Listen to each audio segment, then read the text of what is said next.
And welcome to the Main Event Sports Show. We are coming to you live from the Tunaville Deli on the corner of First and Oak. Please enter on the side entrance on the Oak Street side.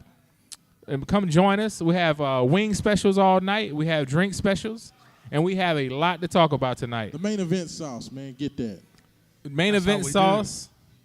Also known as jerky The Q. jerky Q. So I wake up, you know. I saw that grin. He likes to hear jerky Q. I do. He likes that. Hey, once you taste it, you'll understand why. There it is. But as my esteemed colleague, I don't know what he's going by today, Guillermo, Ill Will, Billy Badass, we don't know. Yeah, BTI. William. But I like BTI until they started taking that shit too seriously. Okay, Billy the intern is what it stood for. The next thing I know, I'm the guy bringing them ponchos in the rain and making them sandwiches. That's right. And shit. Hey, literally at the stigmatell. Hey, go make me a burger. This dude right here. Well, I look like Benson. You gotta do the hazing. You gotta do a couple of laps around the building. Yeah. That's what I'm like. What's your name now? But no, nothing. Don't call me nothing. But no, it's a good night to be out, fellas. It's the week's off to a good start. A lot of good things to talk about, positive things, man. U of L, man, trending upward in a major way, huge way.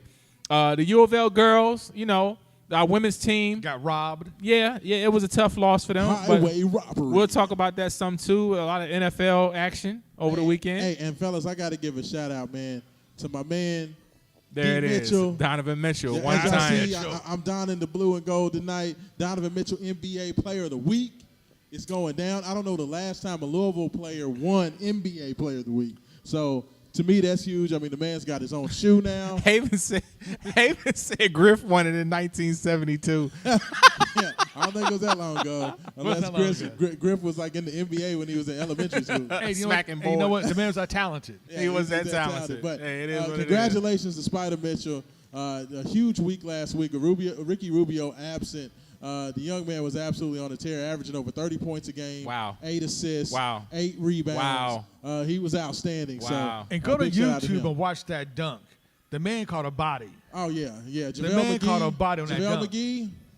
Shackton again. Oh, my goodness. Shackton a fool. Look, JaVale McGee had he was on a good run, man, so he's back in the Shackton category again. Man. That's rough, man. Hey, what's up, Miss Carla? How you doing? Well, hey, and for anybody who can't come out and join us live, make sure you check out the feed here on Facebook Live. You can always go there. Check out my feed, RAASHAAN. You can, of course, always go and subscribe to the Main Event Sports Radio Facebook page. Yes, indeed. To get all your information, updates, photo galleries, everything going on with the Main Event Sports Show. But we'd love for you to come out live. We would love you to. You can follow me on Twitter at the Sports Domain on Twitter. He finally got him a Twitter, y'all. I got a Twitter account. The Sports Domain on Twitter. He has like 2 tweets. I got 2 tweets and 1.5 followers. In like 2 months. There it is.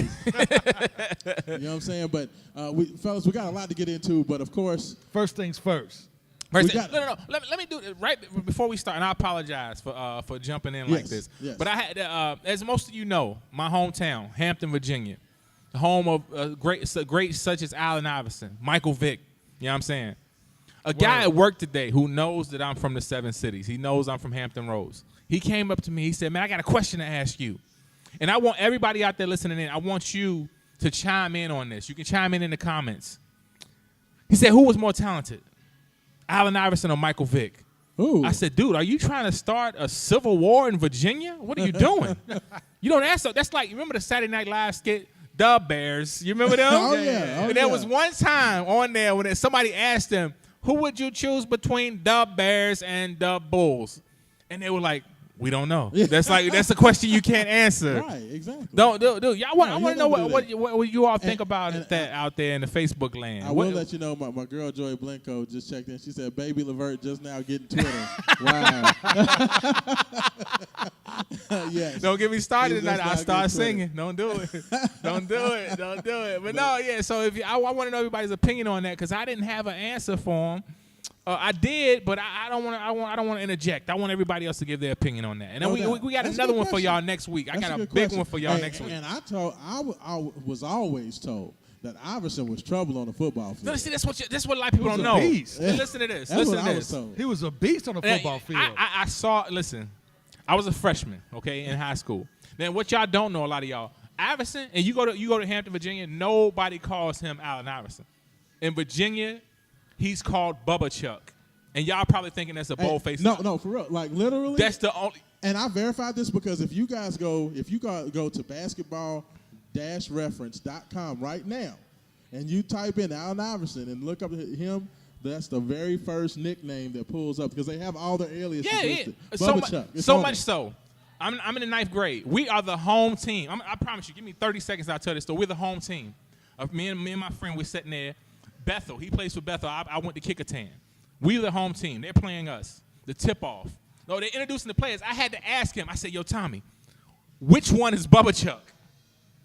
He said, and I'll never forget this the rest of my life. He said, number 3, Allen Iverson. That was the first time I had ever heard his real name. Yes. Ever heard the government? No, I'm dead serious. So, look, tip-off. Bethel tips it out of bounds. It's Kickertan's ball. We take it out at the half court. We take it out the half court and pass it into the back court to our point guard, this little kid named Chucky. Chucky misses the pass, and guess who's there to recover? Uh-oh. Bubba Chuck. He takes off. Now, listen, away team. He's the away. He takes off like a bird. But in high school, that's all he did was dunk. And the whole entire gym goes crazy. And he is the away team. It was insane. Oh, yeah. It was insane. And for anyone who knows how little AI is, he could get up for a little dude. And this is with 11th grade. 11th grade. This what his whole entire senior year he spent incarcerated. We'll talk about that on another occasion. But anyway, absolutely. Back to the program. Sorry about that. Now, before we talk about, the events of this past Saturday, I want to take y'all back to Wednesday, okay? University of Louisville Cardinals, fighting Chris Max, go out on the road at Pittsburgh. The mighty Pitt Panthers. They go into the Bronx Zoo. In front of 5 where fans. Louisville had won 12 straight games versus Pittsburgh. Well, Pittsburgh has not won an ACC game almost 2 years. Yes. It had been 2 years since Pittsburgh had won an ACC game. Louisville goes out there. And stinks up the joint. Stinks up the joint. Lazenade. What did you all think about that game? What was your thoughts? Because I heard a lot of local radio, and basically everybody was burning down the town and professed that the season was over and Louisville sucks. My personal thoughts on that game were very simple. This was a game that they should not have lost. Period. End of story. Pitt should be a team that if Louisville plays like they played the first half of the season, they blow Pitt out easily. But this was a team that they're lucky they didn't get blown out. Lucky they did not get blown out by Pitt. Lucky for them, Pitt missed like 9 million free throws, or the game really would have been over. Yes. The game never should have gone to overtime. Pitt should easily blown out U of L. But Louisville, you know what? But Louisville has some tenacity. Well, the thing is, but the problem to me, the problem was, one, Louisville still missing that third scorer. Yes. CC came on, did his thing, got buckets, was scoring, was doing his thing. Jordan Orr disappeared. Yes. And they had problems finding somebody else that could pick up the slack. And they got nothing from the 2 guard. No defense, no offense, no nothing. And it killed them all night. And I tell you what. Oh, one more thing, yes, too, sir. while I'm ranting and raving. Go ahead. No, go ahead. They had a horrible time looking at and recognizing the mismatches. Towards the end of the game, you had Ryan McMahon. He was open, shooting 2 threes from NBA three-point range, which is fine for Ryan Mack. Yes. That's okay with him. But you had Enoch in the post being posted up. 6 for 6 from the field. He was scoring every time. Yeah, by a guy who's only 6'6". Yes. A guy who could easily turn around and jump hook over him with no problem. And he was in foul trouble. So he couldn't play aggressive defense on Stephen Enoch if he wanted to play aggressive defense. You get the ball down low, most likely Louisville gets like 2 buckets back-to-back. Game over. You win in regulation. Yeah, Enoch's the guy who actually got them back into the game. But I tell you what. That's just me. Now, the one thing I'll say about Louisville, that game on Wednesday, the one thing that I have continued to say about this Louisville team is that Chris Mack preaches playing hard. And hard, he preaches aggressive. Toughness. Okay? Louisville always plays hard. Even in the game on Wednesday, they were playing hard. But they weren't necessarily playing A, tough, mentally tough, and B, they weren't executing. And that was my thing, is that when that everybody wanted to ask, because Louisville lost that game against Pittsburgh, was everything that we saw a fluke? Was it the fluke that they hung in there with Tennessee? Was it the fluke that they should have beaten Marquette, who's now number 15 in the polls? Was it a fluke that they beat Michigan State at home? Because they lost this game to Pittsburgh. And it really seemed like you had one negative result, and almost everybody tried to run Louisville down the river and basically just come out, blast them, talk about their pretenders and all that. And my biggest assertion was we saw this team play too many good teams and play them too well, play defense at a much higher level than what we saw at Pittsburgh. To me, it was more about execution. It was more about the fact that they only had 3 games in 15 days. I think that had a lot to do with it. They had 2 very, very easy games before Kentucky. They only had 3 games in that stretch. And to me, Louisville looked like a team that had not gotten a lot of work.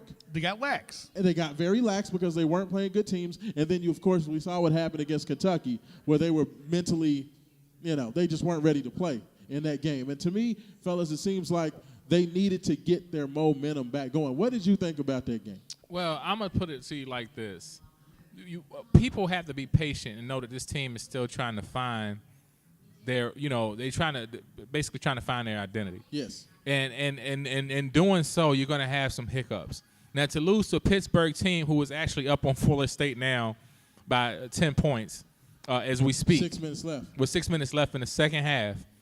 Maybe it's just such that Florida State is not as bad of a team. Pittsburgh is not as bad of a team as people think they are. We do know that Florida State is a ranked team. Speaking of ranks, not to go off the subject, but right now we're in a very close one between Syracuse and the number 1 team in the nation, Duke. Well, they're tied. Absolutely. No, Duke just went up. Just went about 1 point. 2:49 left. So that's absolute. Syracuse on the road.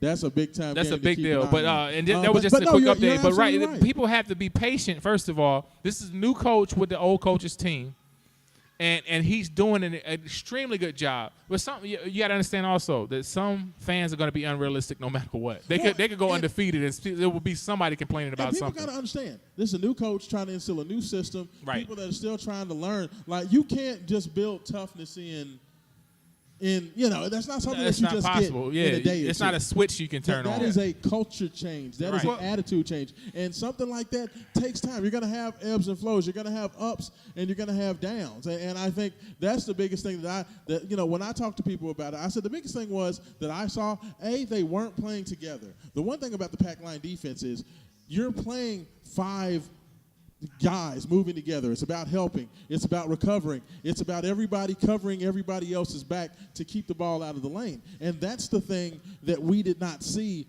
from Louisville against Pittsburgh. It was basically everybody doing their own thing. It was everybody doing their own thing offensively. It was everybody doing their own thing defensively. And my biggest assertion was, you know what? Louisville needs to get back to playing, they need to get back to playing team basketball on both ends. And boy, did they. Fast forward. Yeah, boy, to did Saturday. they. What a segue. And that's another good thing. The Ding Dome.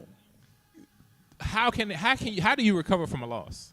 That tells a lot about the character of a team. How do you recover? What do you learn from it? What do you take from it? And how do you build upon it? Hey, you know what? Talk to the people, man. Tell them what they did Saturday. They went out there at Chapel Hill taking on the number 12 ranked North Carolina Tar Heels. A team that most people thought, including myself, I'll be the first person to admit, who thought that this was a bad matchup. North Carolina was an 11-point favorite. Yeah. Who thought for a reason. Who thought this was a bad matchup for Louisville? A team that likes to run. Yes. That likes to get out there, that has height at the point guard. And you were only basing that, position. and all you were basing that on is what Louisville has showed us thus far, and that was a fair assertion. Yeah, absolutely. Fair assertion. And after watching Pittsburgh go up and down the court, people are thinking, goodness, if Louisville couldn't stop the transition game against Pittsburgh, them, exactly. It's going to be happen a problem. Against North Carolina? A problem. But That's going to be a problem. But Absolutely. they showed. But I tell you what, this was the Louisville team. We saw them come out there, and not only did Louisville beat North Carolina, they humbled North Carolina. Yes, they did. They gave Roy Williams the worst loss of his tenure. Gave him at vertigo. North Carolina. And for people who don't know what that means, his entire career. His entire tenure at North Carolina. Home game loss. At home. Yeah, at home. Of his entire career. Also Louisville's first ever win at the Dean Dome. Yes, it was first. Denny Crum never did it. Rick Pitino never did it. John Dromo never did it. Louisville as a program had never won at UNC. And not only was it the worst loss of Roy Williams' career, it was the biggest loss to an unranked opponent by North Carolina, period, since 1955. Crazy. Like, wow. And the domination of that game. Now, this was what we've been waiting for. This game here was what. No. This is what I've been waiting. I'm gonna say this. This game gave us a glimpse. Yes. At how good this Louisville team can be with the current roster. Yes. Now, I don't expect Louisville to play at that level the entire season. I really don't. Right. I expect to be ups and downs. Right. I expect them to yo-yo throughout the year because they still have to unlearn bad habits from they got from Padgett. They still have to learn the system that Rick instilled in them in a way that Rick wanted to play. He gonna put it on Padgett, dude. Why don't y'all leave that man alone? It was a bye week. I mean, it was a bye year last year, not a bye week. It was a bye year. Yeah. So there's a lot of bad He habits. said bad habits from Padgett. Well, it is. There's a lot of things you just have to unlearn. And you have to relearn how this new coach that wants man to won play. 20 games, dude. Because here's the thing. Louisville's coaches until now were never really this aggressive offensively. They never coached this team to be this aggressive offensively. I'll call Dick. Rick. Freudian slip. I know, right? Rick was always about defense first, willing to start an offense later. Defense first, willing to start an offense later.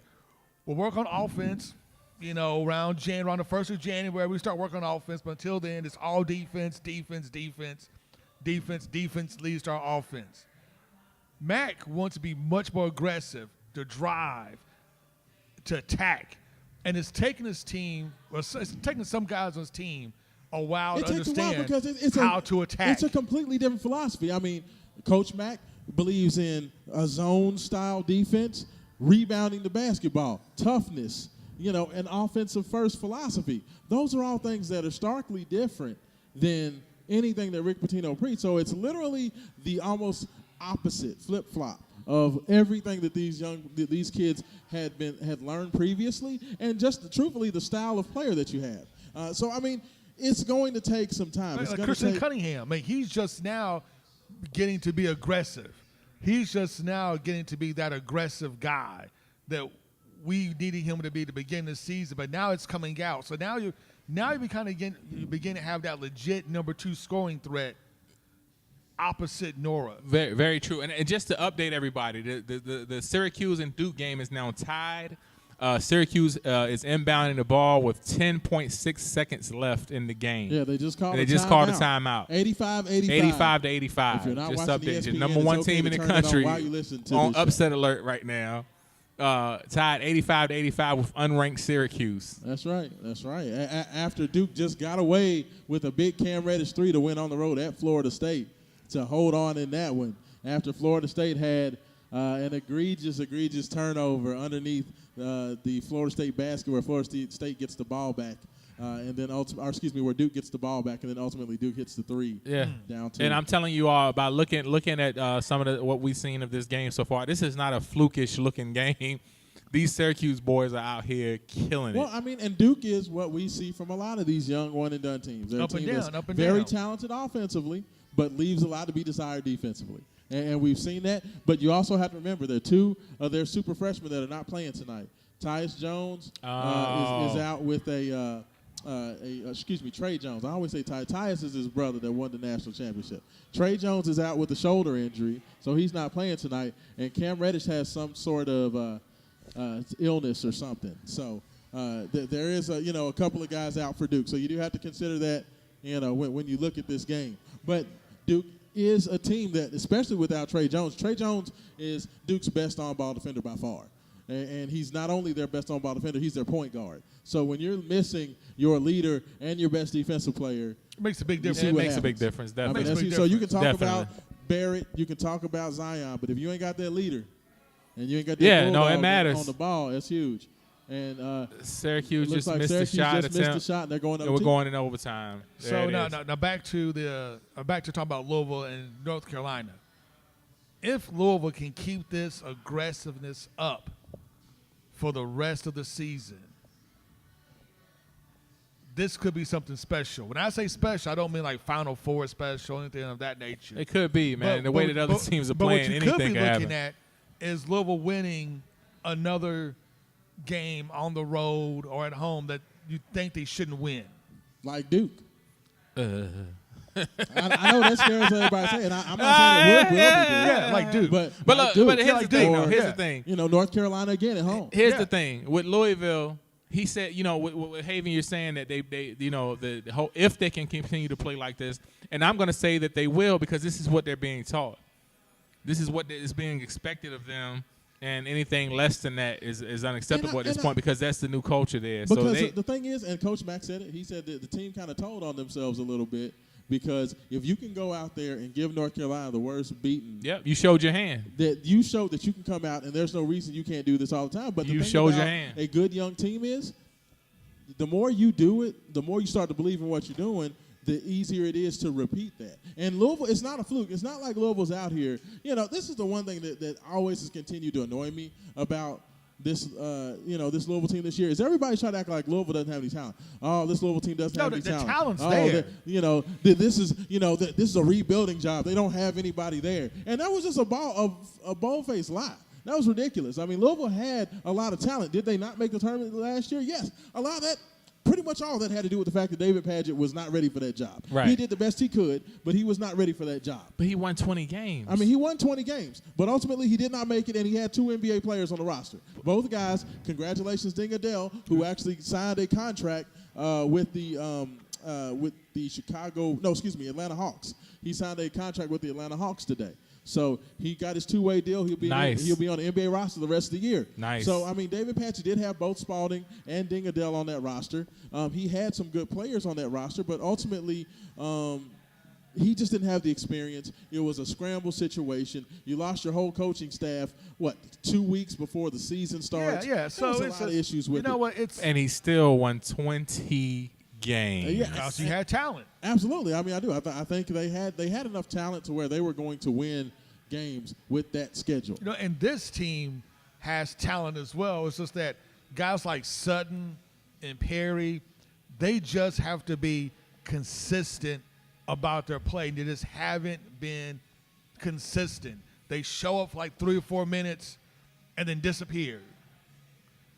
And you never hear from you. Then they're just out there taking up space. But the thing is once they're aggressive, once they Yes. get it, then you can see it's like, man, these guys really do have like that talent. Well, I told my to man make, Howie to make Lindsey, waves. I said, look, Howie, I said the biggest thing that you saw early in the season that you're not seeing now, I said, is that over the last 2.5, 3 weeks, all you saw was Kristen Cunningham as the only guy who could make a play for somebody else. I'm going to attack and be aggressive to get you a shot, Billy. Right. Or I'm going to attack and get you open in the corner, Haven, and hopefully you don't shoot an air ball. He was the only guy. Why she gets attacked and I get to shoot the air Haven ball? was a track star, you guys. No, but they used to chase Tark buses up 2nd Street. You know what I'm saying? Kristen Cunningham was the only dude that was making plays for others. And I said the problem is you have pretty much Jordan Wara being a dude who's going to go one-on-one, and if he scores for himself, that's fine. He's never made another player better in his life. And the only guy that you have that's making plays for himself and others was Kristen Cunningham. But when this Louisville team learns that all these guys play to get the next man the shot, you'll see that offense take off again. Because even though they were scoring a lot of points, they were doing it in a much more difficult fashion than what they needed to. Okay, everybody was basically standing around and seeing if Nora was going to shoot the ball. Is Jordan going to shoot the ball? Is he going to hit? Okay, let's see what he does this time. Instead of playing team basketball. And that's what happened. I think they got stagnant on offense. And then defensively, it was a lot of the same. Everybody was just playing as individual players instead of playing defense as a team. And we saw them come out there and for 40 minutes, for the first time all year, put together good offense and good defense for 40 minutes, and the results were outstanding. And then on top of that, Stephen Enoch, the guy who had to sit out last year, coming from a UConn program, for whatever reason, never gave him the ball. And he's starting to understand and realize that, you know what? I'm a big guy. 6'11". I'm Right. huge. I'm 250 pounds. Right. I'm athletic. And Like, who's going to stop me? these North Carolina cats really can't hold me They can't stop me. at all. Dude look like Shaq down low. Yeah. On a I'm few going to say occasions. this, but this was the first time that Stephen Enoch played against light talent. Like or light? Would you like talent? Okay. This is the first time he played against like talent that he did not kind of shrink in front of spotlight. I think this is the first time he embraced the spotlight. He embraced the stage. I think it was the fact that I don't know if he felt that he was good enough to play with those teams. He shrunk against Michigan State. He shrunk against Tennessee. Even IU. Against Indiana, same thing. Kentucky disappeared. I really do believe that this was the first game where he was like, you know what? I can play with these dudes. And once he got that first big dunk where he kind of got it and turned and just gave the little tomahawk, after that it was like, game on. Yes, and you know what? The best thing about it was, unlike the Pittsburgh game where they kept, unlike the Pittsburgh game where they kept going away from him and not getting the ball, they were feeding him the ball every time. They were giving the ball to him, and he was making it work. And it was an unbelievable performance, 17 points, 11 boards. And that's the thing that you hope is that is the light now turning on. We've seen a lot of big guys, or transfers, guys like Luke Hancock. Yes. Come out after his transfer season. Did not do much of anything. Who's my favorite player in U of L history? But my favorite player in U of L history, Luke Hancock. Yes. Luke Hancock turned it on because he got his reps back. He caught back up to the speed of the game, and he was like, "Okay, I'm ready." And I feel like Stephen Enoch is going through that same thing where now he's catching back up to the speed of college basketball, and he's starting to realize his potential. And he's in a perfect system where Coach Mack and Coach Peaks want him getting the ball, and his teammates are seeing what's happening when he does get the ball. And I say that Luke Hancock to me is the only player I've ever seen in a college atmosphere who played NBA-style basketball. The way that he played, the way that he would draw fouls and things like that, getting players up out in the air and then jumping into them. You don't see college players doing that kind of stuff. And that was what was so impressive to me about Luke Hancock. It was his basketball IQ. It wasn't necessarily that he was a high-flying, spear chucking, 360-degree basketball dunking, as they say. But no, it was his basketball IQ that impressed me so much. Luke Hancock had the greatest old man step I've ever seen. He did. He did. Because the man would drive like in slow motion. And it's like you see it coming, but you can't stop it. It was the most amazing thing. Yeah. It was amazing. It's like watching Tom Brady move in the pocket. Tom Brady is about the least athletic dude, runs like a 5'5", flat-footed. 5'5", like a 6'5", and that's the way Luke Hancock played basketball. He was He'll elusive. Give you up and under fakes, the little pump fakes. He was NBA-style ball. Absolutely. And that's why I like watching him so much. I love watching Luke Hancock. Kurt Rambis. But yes, indeed. Needless to say, it's exciting to see what Louisville did. I want to see how they back it up. I want to see them go out there. First of all, let's say this. Congratulations, fellas. Excellent game Huge played. Wonderful win. The highest-ranked team they played thus far this season, and they won. Yes. Congratulations. That's huge. Well, Michigan State was the highest ranked. That was the highest ranked road team that they had played. Michigan State was ranked number 9. Number 9? That's what I thought. Right now they're number 6. What was North Carolina ranked at the time? 12. 12. I thought they were 9th. I'm sorry. But this is good. I mean, Louisville now has 2 very good wins. Very good signature wins for the season early in the season. Yeah, a great win on the road. I mean, Kim Palm has this as the best road victory of the season so far. So I mean, Louisville owns one of the best home wins of the season over number 6 Michigan State, and they have one of the best road wins. At this point.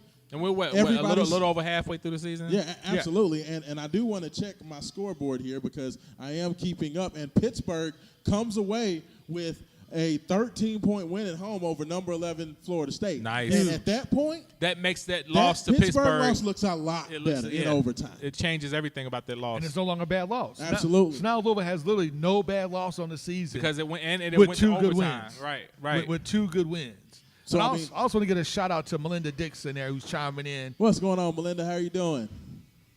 And people, I know y'all seen me chopping Rocky's hand a couple times. See, look, I had my wisdom teeth taken out, so last week I couldn't have none of my jerk. Show the camera what's going on. So right this now. week I'm making up for it. Hey, and I ordered a double order, and he kept reaching his fingers across my wings. You understand what I'm saying? And it's the smell. I'm just gonna tell you, the smell is ridiculous. It's crazy. So, you know what? Crazy. Next up. It's jerk and barbecue mixed together. Y'all don't understand. Man, y'all just don't get it. So next main up. event sauce, y'all. There you go. Next up, we have Louisville against Virginia this Thursday. Let's just go ahead and lose that game and get it over with. No. Their next game, Louisville does not play Virginia. Louisville plays Virginia twice in the last 5 days of the season. I thought it was Virginia. know that. Or was that the women's that play they Virginia? are at home versus Boston College on Wednesday. Boston College, okay. Yes, they're home versus Boston Haven. College on Wednesday. Please don't bring Tony Bennett, Haven, the intern. them Cavaliers. in Man, here. you know what? We got them. HTI. We got them. I don't want to see anything that's got to do with Virginia before we need that's to. just everybody's got a kryptonite. And So- for some reason, we Louisville could have the Monstars and LeBron James. Well, the and good thing is Virginia comes into town, at and all of a least now, sudden, Louisville plays the pack line, so maybe they'll should know be better used to how to execute against the pack line. we That's shall. the hope. So now we Louisville shall, against we shall Boston hope College. and see. What is your thoughts? I mean, I just want to see Louisville come out there and play inspired basketball. I want to come out there. I want them to come out there and give the effort and the execution that I see from the Lady Cardinals every week, every game. And that's a shout out to the culture You're going too of far what now. the Lady Cards are doing. Because the Lady Cards. Hey, no. Let's a give them their beast. props, man. Hey, The Lady Cards are The beast. number They 2 are- team they- in the country. Better Play, than what I thought they would be at this point after losing Maisha Hines Allen. Like, I did not expect for those ladies to go on the road and play the way they did. against the number one Against the team number one in team the in entire Notre Dame. country. And literally, if the referees As the number 2 team, let's not leave that out. Louisville went in as the number 2 one team in versus the number country. two. Yes, and really and truthfully, I really think that they outplayed Notre Dame in that game. I know Coach Walls was upset with a lot of the officiating calls. Horrible calls. But, with all that being said, that was an outstanding performance, and the ladies really showed me something.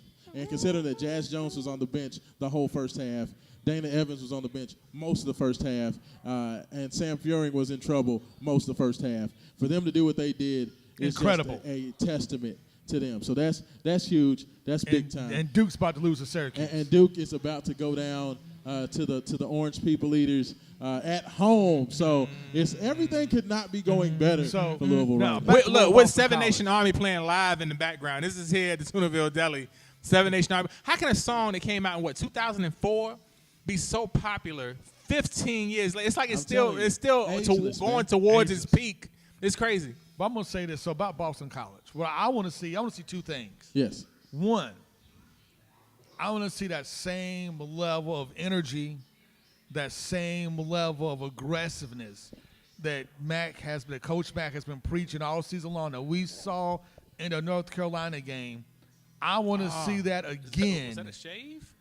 I want to see that again against Boston College.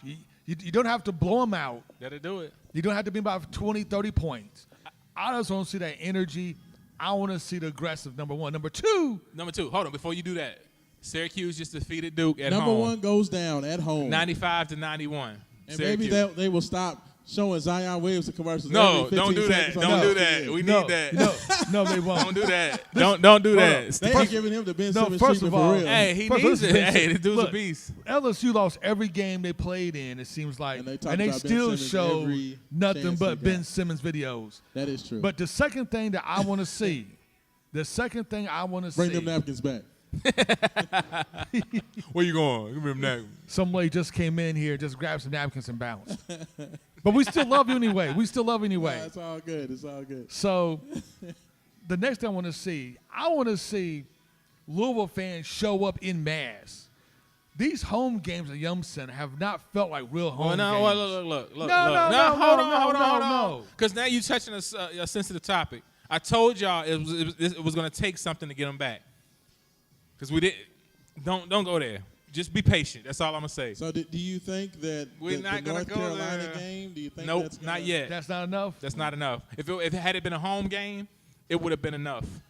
Because the people would have been here to experience it. We would have had people leaving the stadium telling other people about how exciting it was to be there. But we don't have that because it was an away game. Absolutely. Now, be I still see patient. people show up. Be patient. Yeah. Show up. Look, I'm but gonna say we would have had this already. I know the fans We're are not gonna mad do that. We're not gonna because do that. Rick's not on the sideline. Hey, if we tell them that Baby Gerald Levert's gonna come do the anthem, then maybe they'll come out. Oh, say, can you see? How'd I You make gonna you do do that? it? Like what was that? Al Green at the Lakers game doing I the hit anthem. y'all with a Hey, Scotty that was from like the coolest anthem ever, man. Scotty from the Whispers. I got 'em gwee, got 'em gwee googie. Got 'em gwee googie, got 'em gwee geek. Yeah, I throw that on the end of it for you. That's Y'all learning about that. You know what? I want to thank everybody for tuning in to the Main Event Sports Show here. All those watching us on Facebook, don't go anywhere. We're coming right back. Right. We'll be right back. And I want y'all to time me and see how long it takes for me to leave this boneyard on this.